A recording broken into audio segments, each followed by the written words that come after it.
লা আ'বুদু মা তা'বুদুনের জায়গায় ভুলে মাতলামি করতে করতে পড়তে শুরু করছে আ'বুদু মা তা'বুদুন, লা বাদ দিয়ে দিছে।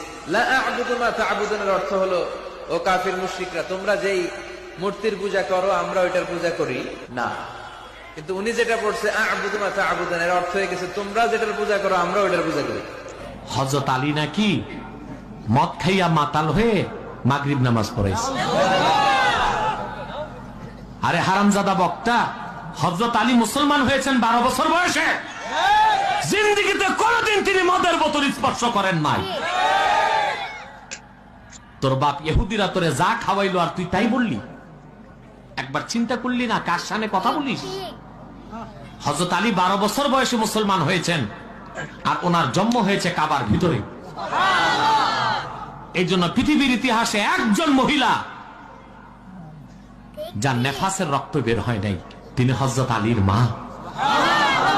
কারণ হযরত আলী জন্ম নিয়েছেন বাইতুল্লাহর ভিতরে, নেফাসের রক্ত বের হলে কাবা নাপাক হবে, আল্লাহ তা হইতে দেন নাই। সুবহানাল্লাহ, সুবহানাল্লাহ।